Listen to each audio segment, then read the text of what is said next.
Sebelumnya, apakah Ibu sudah siap untuk melaksanakan uji komprehensif pada sore hari ini? Tungkare Ibu, siap. Apakah Ibu dalam keadaan sehat?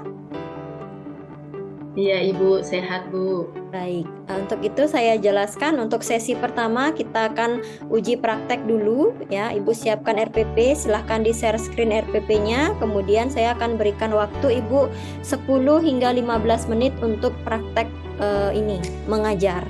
Nih, untuk itu saya akan langsung mulai dari sekarang. Saya serahkan waktu kepada Ibu untuk bisa melakukan praktek mengajar dan silahkan di-share RPP-nya Ibu.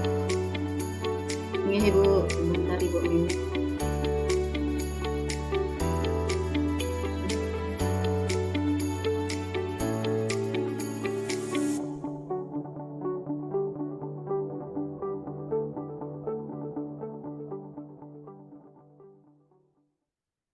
Kelihatan nih ke Ibu.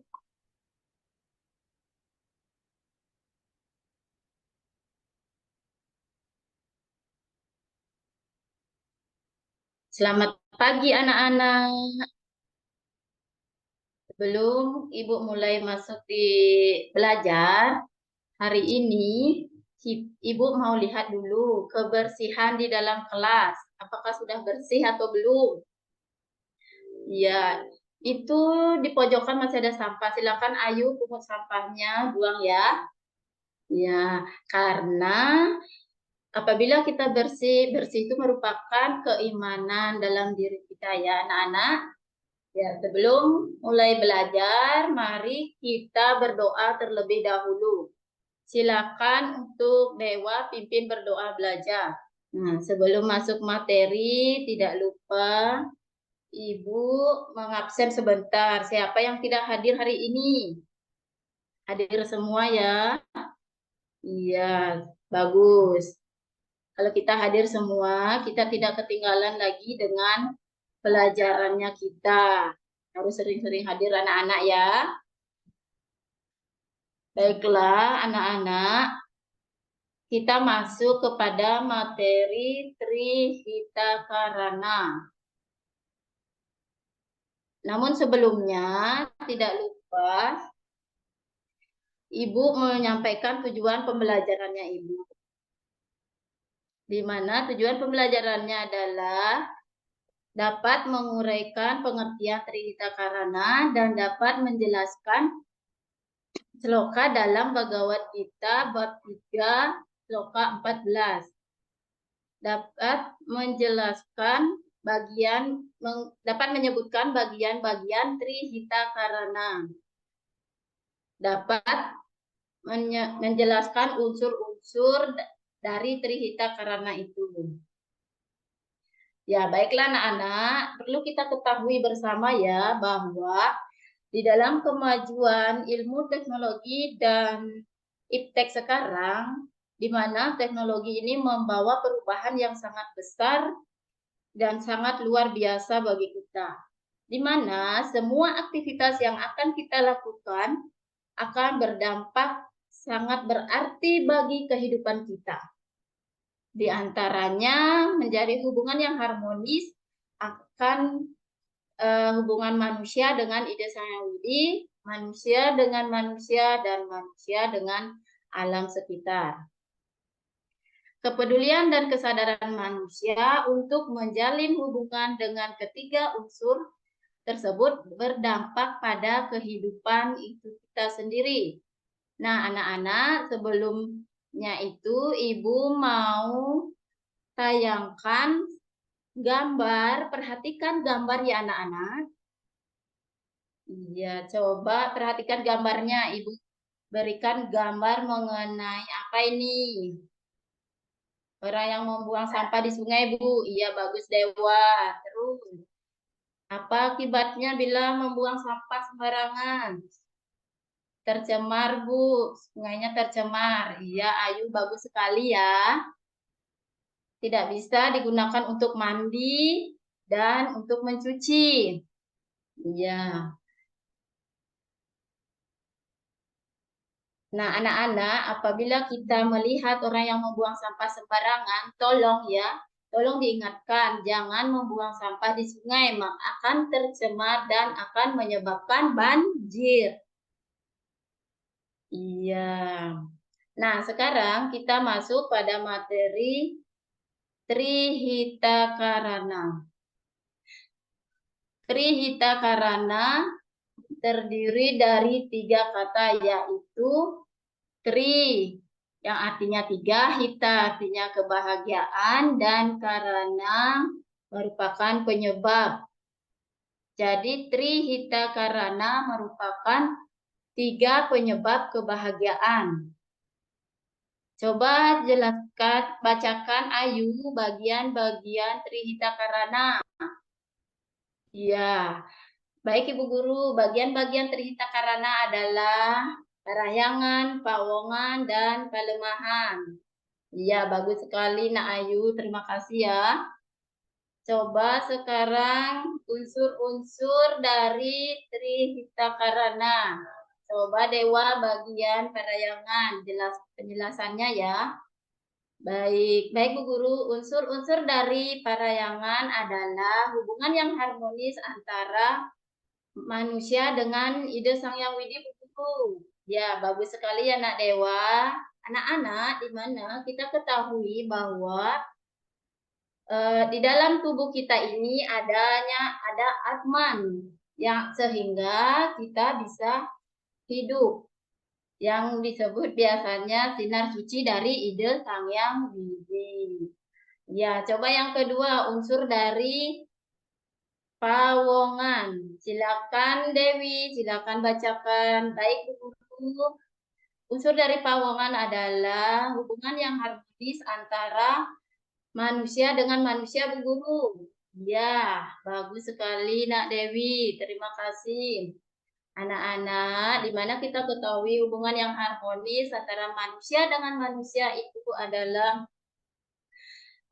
di mana kita saling membutuhkan, di mana kita tidak bisa hidup sendiri ya anak-anak ya. Kita hidup saling bergantungan ya, kita harus adanya kerjasama. Terus unsur yang ketiga, silakan Ketut, silakan dibaca ya Bu Guru. Unsur yang ketiga itu adalah palemahan Bu Guru ya, hubungan yang harmonis antara manusia dengan. Dari materi itu yang Ibu sampaikan tadi anak-anak, apakah kalian sudah paham? Ya kayaknya Dewa masih menguap deh di belakang. Begini saja, sekarang coba berdiri. Kita mau goyang-goyang jari, tepuk-tepuk tangan dulu. Ya, ayo. Kalau Ibu bilang tepuk pagi berarti 2 kali ya. Kalau Ibu bilang tepuk siang berarti 3 kali tepuk. Kalau Ibu bilang tepuk malam berarti setengah. Ayo, tepuk pagi. Tepuk siang. Tepuk malam. Ya, setengah ya. Iya. Artinya kalau tidak ada yang bersuara, berarti anak-anak sudah konsentrasi. Nah, sebelum kita lanjut lagi anak-anak, silakan dibagi menjadi 3 kelompok dulu. Dewa kelompok 1, Ayu kelompok 2, dan Nyoman di situ kelompok 3 ya. Di sini Ibu tampilkan ada gambar, coba amati gambar analisis yang manakah termasuk kelompok dalam parahyangan, pawongan, dan palemahan. Ya, silakan dikerja ya anak-anak. Waktunya 10 menit Ibu berikan. Ya, sudah selesai anak-anak? Sudah? Ya, bagus. Yang sudah selesai, silakan. Kelompok berapa duluan? Kelompok 2, Bu. Oh iya, Ayu ya. Ya, silakan Ayu maju ke depan, tampilkan presentasinya, hasil diskusinya. Perkenalkan namanya. Ya. Hasil diskusi hari ini bahwa Gambar 1 itu Ibu Guru merupakan gabungan dari parayangan, pawongan, dan palemahan. Nah, iya, bagus sekali Nak Ayu. Berikan tepuk tangan untuk kelompok 2. Ya, silakan duduk. Ayo kelompok berapa? Kelompok 1. Ya, Dewa ya, kelompok 1. Silakan maju ke depan. Ya, Dewa, baca ya. Untuk eh, gambar 2 Ibu Guru bahwa di mana gambar 2 itu adanya hubungan yang harmonis antara manusia dengan manusia dan manusia dengan alam. Oh iya, bagus sekali. Beri tepuk tangan untuk kelompok 2. Silakan. Yang sekarang terakhir kelompok 3. Kelompok 3. Iya. Ayo Nyoman. Ya. Kelompok 3 menampilkan gambar. Gambar nomor 4 dan nomor 3 dan 4 Bu Guru ya. Iya, nomor 3 dan 4 itu adalah hubungan yang harmonis antara manusia dengan Sang Hyang Widi Bu Guru, termasuk ke dalam parayangan. Ya, bagus sekali ya anak-anak. Berikan tepuk tangan untuk kelompok 3. Ya, semua sudah melaksanakan. Silakan kembali ke tempatnya. Sebelumnya, setelah mengerjakan ini kerja kelompok, semua sudah bagus ya anak-anak. Sekarang mari kita, Ibu berikan siapa yang konsentrasinya bagus, Ibu berikan soal di sini ya anak-anak. Silakan kerja, refleksi untuk diri sendiri. Nah, Ibu berikan ya soalnya, silakan dikerja 5 menit. Ya, singkat aja. Ya, Ibu Guru. Kalau sudah, boleh dikumpul anak-anak. Ya, Bu, sebentar sedikit lagi. Oh iya, ayo yang sudah silakan kumpul. Sudah semua ya? Oh iya. Coba Ibu mau perhatikan. Ibu mau lihat dulu jawabannya. Oh, rupanya ada anak-anak di sini yang jawabannya benar semua. Coba beri tepuk tangan untuk Ayu bahwa jawabannya di sini benar semua. Yeay, yang lainnya benar juga ya, bagus. Tapi Ayu lebih lengkap, dia bisa mengerjakan semua soal yang Ibu berikan. Nah, anak-anak, dari sekian soal dan materi Ibu, apakah ada pertanyaan? Kalau tidak ada, mari kita simpulkan bersama-sama materinya Ibu. Coba Dewa simpulkan. Baik Bu Guru. Ya. Kesimpulannya adalah bahwa Trita Karana adalah 3 penyebab kebahagiaan Bu Guru. Bagian-bagiannya adalah parahyangan, pawongan, dan palemahan. Iya, siapa lagi tahu penjelasannya saya Bu Guru? Ya, ayo coba penjelasannya. Parayangan adalah hubungan yang harmonis antara manusia dengan Gesang Yang Widi. Pawongan adalah hubungan yang harmonis antara manusia dengan manusia. Sedangkan palemahan adalah hubungan yang harmonis antara manusia dengan alam sekitar. Iya, bagus sekali anak-anak. Itu kesimpulan materi Ibu hari ini. Namun sebelum Ibu menutup pelajaran, Ibu ingatkan lagi ya bahwa untuk pertemuan berikutnya kita akan membahas tentang contoh-contoh Trihita Karana. Ya, baik anak-anak, sebelum pertemuan kita tutup, kita berdoa dulu ya. Ayo Dewa pimpin berdoa. Ya Bu Guru. Om Dewa Samaya Nama Sedang Suaha. Sudah Bu, iya. Terima kasih Nak Dewa. Mari anak-anak, sebelum kita keluar, Ibu tutup dengan Paramo Santi. Om Santi Santi Santi. Om. Oke. Baik Ibu. tadi kita sudah selesai sesi 1 untuk praktek mengajar, kita akan lanjutkan dengan sesi wawancara. Nih, sampai kurang lebih 15 menit ke depan, Kenten. Nggih. Untuk yang pertama itu pertanyaan berkaitan dengan apa yang sudah Ibu lakukan selama proses pembelajaran, kemudian sampai akhir lokakarya ya, sampai akhir penyusunan perangkat pembelajaran juga akan tercover dalam wawancara niki, Kenten. Nah, saya akan mulai dari pertanyaan awal. Itu, pada saat Ibu menyusun sebuah RPP ataupun melaksanakan proses awal pembelajaran, tentu dalam tahapannya itu ada tahap pendahuluan. Jadi tahap pendahuluan itu banyak hal yang tertera di sana, salah satunya adalah apersepsi, begitu. Nah, yang saya ingin tanyakan, apa tujuan pemberian apersepsi dalam proses awal pembelajaran? Jelaskan. Tujuan apersepsi dalam pembelajaran ia ingin memberikan pengetahuan yang baru, yang awal kepada peserta didik untuk memahami materi atau mengetahui materi yang akan diberikan.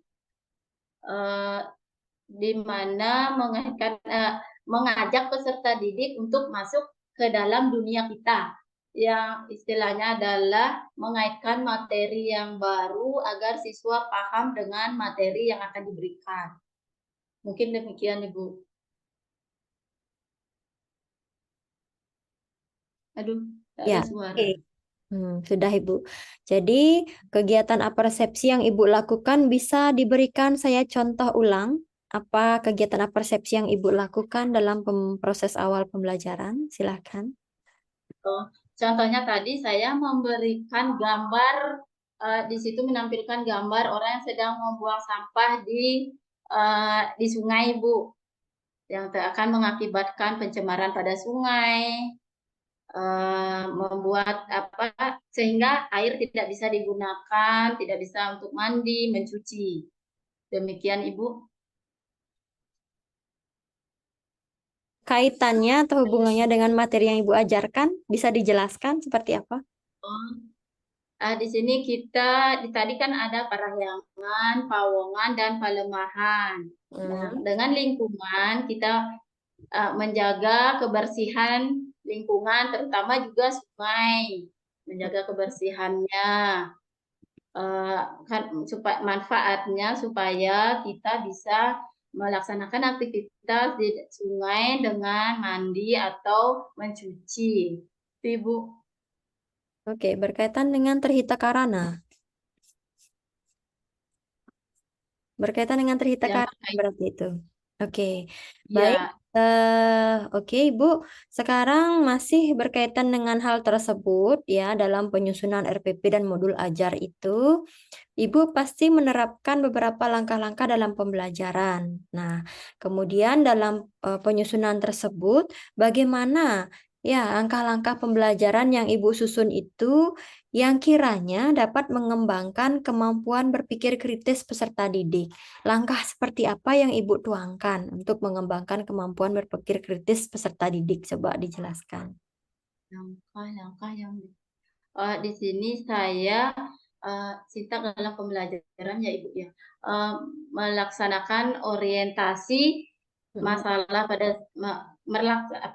melakukan orientasi siswa pada masalah, terus mengorganisasi, membimbing siswa secara individu maupun kelompok, terus mengarahkan atau mengembangkan, menyajikan hasil diskusi, terus untuk mengembangkan berpikir kritisnya, Ibu, seperti apa? Menganalisis apa? Menganalisis hasil evaluasi proses dalam pemecahan masalah. Ibu berikan permasalahan, kemudian dipecahkan Ya. oleh siswa seperti ini ke. Nah, Ya. sebelumnya yang saya ingin tanyakan, Ibu mengajar di fase berapa? Fase D, Bu, SMP. SMP, kelas berapa? Kelas 7. Kelas 7. Oke. Kalau misalnya fase D itu di SMP kelas 7, pertanyaan yang seperti apa yang Ibu lontarkan? Apakah sudah sesuai dengan fase dan kata kerja kognitif yang Ibu gunakan itu? Seperti apa? Ah, sudah pertanyaannya di RPP itu dia lontarkan eh, tuliskan pengertian Trihita Karana. Hmm. Terus eh, jelaskan eh, makna sloka yang terkandung dalam Bhagavad Gita bab 3 sloka 14. Terus di sini dia jelaskan pembagian parahyangan, pawongan, dan palemahan. Oke. Yang terakhir menjelaskan unsur-unsur yang ada dalam Trita Karana. Mm-mm. Seperti itu. Oke, baik, Ibu. Ya, jadi apa yang Ibu jelaskan tadi itu berkaitan dengan langkah-langkah tersebut, untuk mengembangkan kemampuannya berpikir kritis, begitu ya. Dan selanjutnya masih terkait dengan langkah-langkah dalam pengembangan kemampuan peserta didik itu berkaitan dengan penyusunan LPP dalam langkah-langkah pembelajaran. Itu langkah-langkah yang seperti apa yang Ibu lakukan untuk mengembangkan kemampuan komunikasi dan mengembangkan kreativitas peserta didik? Seperti apa langkah-langkah yang Ibu tuangkan di RPP? Silahkan Ibu. Pertama eh, melakukan apa? Melakukan mencapai capaian menyebutkan tujuan pembelajaran, eh, melakukan persepsi, melakukan pemahaman, melakukan persepsi dengan pertanyaan tadi, eh,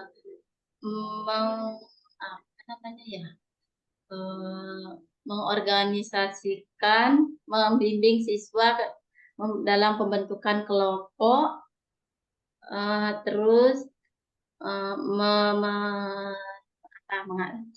namanya, evaluasi, memberikan evaluasi dan refleksi dan kesimpulan kayaknya Ibu. Oke.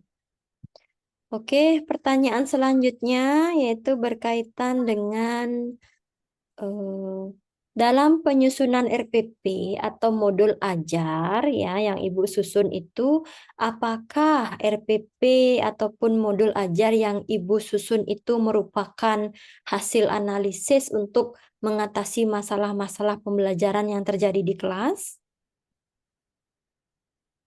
Iya Ibu, merupakan hasil analisis yang terjadi di kelas, eh, apa karena saya melihat di sini siswa yang beragama Hindu dalam pembelajaran itu motivasinya kan agak kurang, lebih banyak bermain itu. Jadi saya memberikan analisis dengan pelajaran dengan materi Trihita Karana, di mana siswa bisa mengadakan hubungan yang harmonis antara manusia dengan ide samidi dengan melaksanakan Trisandia setiap hari setelah pulang sekolah, siangnya di sekolah. Terus hubungan yang harmoni dengan temannya agar tidak saling terjadi bully lagi itu Bu, karena di sini sering siswa ini selalu bully dengan memanggil nama orang tua, jadi terjadi ketersinggungan, sehingga menangislah. Kalau anak kelas 7 kan kayak masih kayak SD itu Bu, menangis selalu, sedikit-sedikit sudah melapor. Nah, hubungan yang baik dengan lingkungan di sini pelemahan untuk menjaga kebersihan lingkungan sekolah. Dia di sini selalu membuang sampah sembarangan. Apabila kita tidak tegur, pasti tidak baik dengan arahan itu Bu, Baik. anak-anaknya. Baik, saya Oke. lanjutkan ke pertanyaan berikutnya.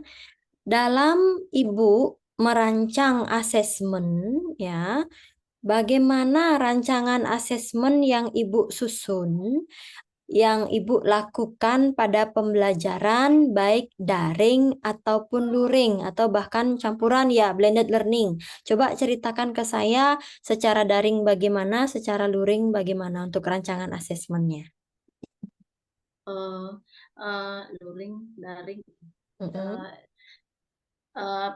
untuk daring yang mengadakan asesmen biasanya daring ini yang masih hangat ya.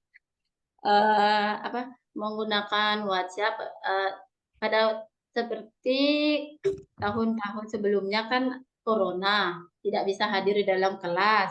Di sini menggunakan WhatsApp, WA, mengajar melalui WA, memberikan soal di masing-masing siswa di kelompok di grup kelas 7 berikan soal dengan menggunakan WA. Terus kalau guru di sini pada saat masuk di dalam kelas mengajar setiap pembelajaran diberikan tes barangkali 2 nomor itu seperti itu. Oke, baik. Pertanyaan terakhir ya, Ibu ya.